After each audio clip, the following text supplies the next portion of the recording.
Vite fait, bien fait, on va dire. Donc originaire de Vic-Fezensac, j'ai fait une école jusqu'au baccalauréat, un BTS, une école de photo donc à Toulouse.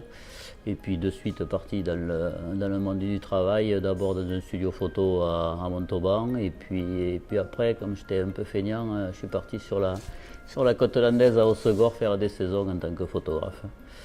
Donc de 83 à 2003 et installé après à mon compte depuis 15 ans maintenant.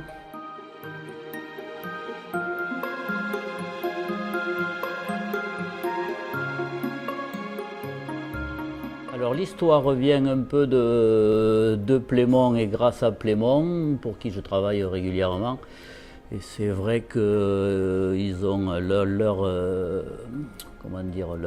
outil de communication, à part le vin, c'est le béret.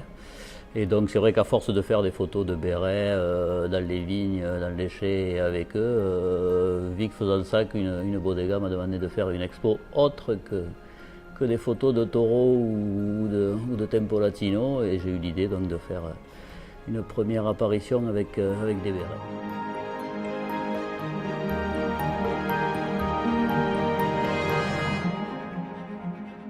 Sur les têtes à béret, comme je le dis souvent, il y a un personnage derrière et j'avais envie que le béret corresponde quand même à quelqu'un et que ça ne reste pas anonyme. Donc il y a leur nom et il y a leur surnom que je leur ai donné puisque c'est moi qui fais les légendes. Voilà. Et comme je le dis dans ma petite biographie, c'est des gens qui portent le béret une fois par hasard, souvent ou tout le temps. Donc on va dire que 90% des photos, ce sont des gens qui l'ont toujours sur la tête du matin au soir, excepté des cas un peu comme Jean-Pierre Coff ou des intervenants à qui de temps en temps on fait mettre le béret pour une manifestation ou autre chose et qui font ce genre de photos.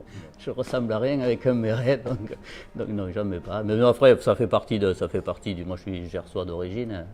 Mon grand-père l'avait, c'est vrai, j'ai toujours eu, et donc voilà, je trouve que c'est quand même un bel objet, et donc c'est un petit hommage, on va dire.